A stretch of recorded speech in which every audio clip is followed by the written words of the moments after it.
We have leverage, like taking the handcuffs off of the long-range weapons that we have given to Ukraine. Before we continue, we invite you to follow our channel, the only American show reporting live from Ukraine every day. World news this morning, North Korea has ratified a major defense treaty with Russia, and many are speculating now that this could signal North Korea's formal entry into the Russia-Ukraine war. Let's check in with Joseph Lindsley in Ukraine and find out what he's hearing about this. Hi, Joe.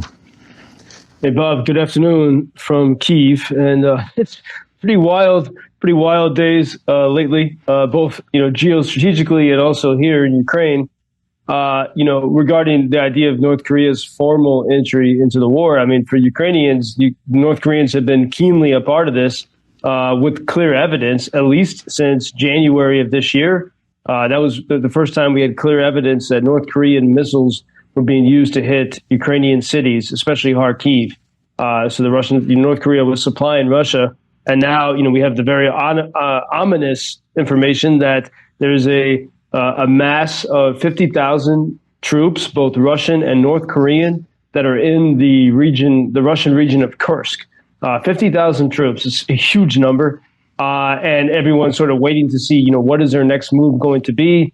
It seems that their immediate goal might be to push the Ukrainians out of that region of Russia into which Ukraine made an incursion in August. But the North Koreans are fully a part of this, and probably, as with so many other nations, and even with Ukraine's allies, like no one really wants to declare, clearly and publicly which side they are totally on. For example, you have India, which purports to be neutral, but which is become one of the main importers of Russian gas and Russian oil, and India takes that. The raw materials from Russia, refines it, and sends it to Europe, and so there are many nations that are trying to sort of hedge their bets here, and I think as we look at first, it's very important to acknowledge that yesterday, what was so strange, what happened yesterday morning when we had, as I reported to you, the indication that 24 Russian bombers had taken off, and. Above northbound I-55 right now with these delays. Hang on a second there, Joe. There we go. Sorry, we had our traffic helicopter in there. At least it wasn't Putin and the Russians jamming it. Yeah. No, as soon as I heard it was English speaking, I was very happy that it was not North Korea or Russia. So, yeah, no kidding. Sorry about that. That's a welcome interruption. But the 24 Russian bombers that took off yesterday. And this has been a big topic here in Kyiv. That's the first time that's ever happened.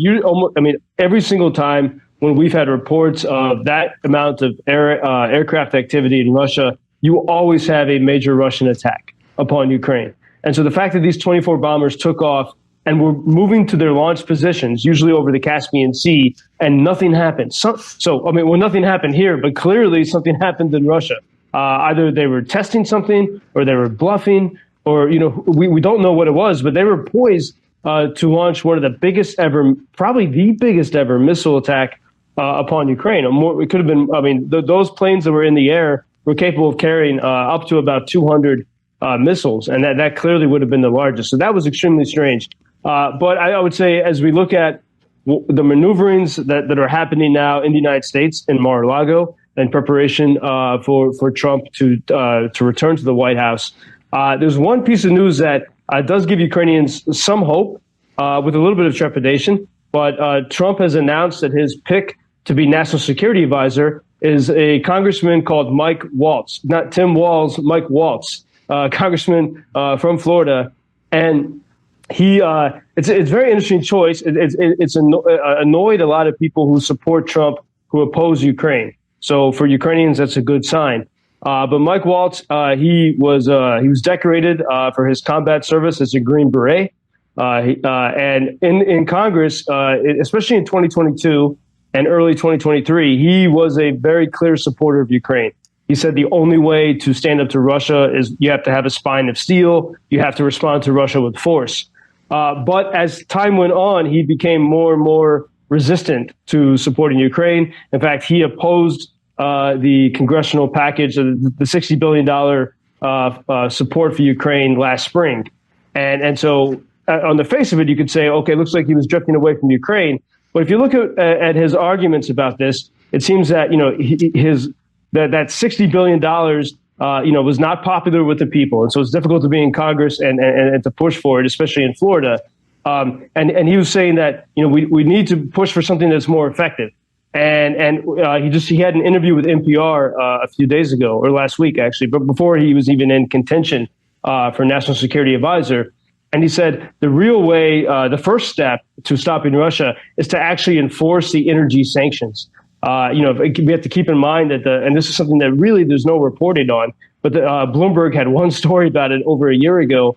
The Biden administration gives sanctions waivers to 17 Russian banks precisely because they facilitate oil transactions. So for all the talk of great sanctions, there is this enormous legal loophole allowing Russia to continue to profit and to sustain itself with oil and gas. And Mike Waltz, in his interview with NPR just over a week ago, pointed out that Russia is actually doing better when it comes to oil and gas exports than they were before the full-scale invasion. And he mentioned the fact that he spoke with the speaker of the Lithuanian parliament. Lithuania is one of those Baltic states that lived under Soviet tyranny. The Baltic states have been huge allies of Ukraine, despite their small stature. And Mike Waltz told NPR that when he spoke with the speaker of the Lithuanian parliament, she said that Lithuania is working to get more of its oil and gas from Texas and Louisiana. They do not want to be dependent on Russia. And so looking at this, it looks like that, there is actually a good deal of hope that, despite some of his recent votes in Congress, that someone like Mike Waltz actually could be pretty tough on Ukraine. And, the current national security advisor for Joe Biden is Jake Sullivan. And, you mentioned that name in Kyiv, and it's, you don't get a lot of smiles when you hear that name, because he's been seen as the architect of the policy that prevents Ukraine from fighting back, prevents Ukraine from hitting bases on Russian soil. Jake Sullivan, sort of came up in Washington as a political guy, never was in the military.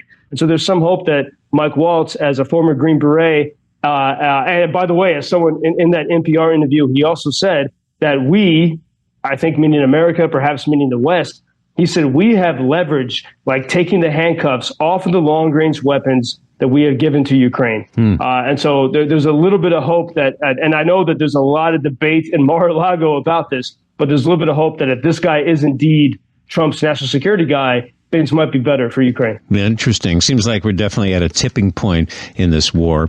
Here is some welcome news as Russia continues to attack Odessa. United States fire engines and ambulances are playing a key role in the emergency response.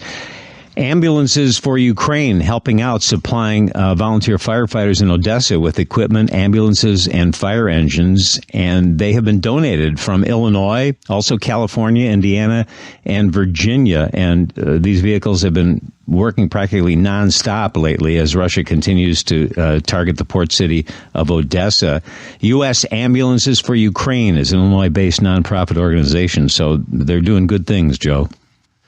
Yeah, and Bob, for example, when I was in Odessa, I met with several firefighters there at different fire stations, and there are American fire trucks there present in Odessa, and a big, beautiful, gleaming fire trucks that the people of Odessa are, it sort of boosts their spirits when they see that. Mm-hmm. And indeed, it's a Chicagoan who created that group, Ambulances for Ukraine, who I think is probably listening right now. But they do lots of great work there in Odessa, which the Russians have been really focused on pounding. Odessa's taken a huge beating, the past 10 days, and the Russians have been trying to hit the port very significantly. And it's good to remember that overlooking the port of Odessa, by the way, is the Chinese consulate. They have one of the best views of the port. And when I was in Odessa, I'd run by the consulate all the time, and I just have a feeling that they're helping the enemy target places in Odessa. And that is something.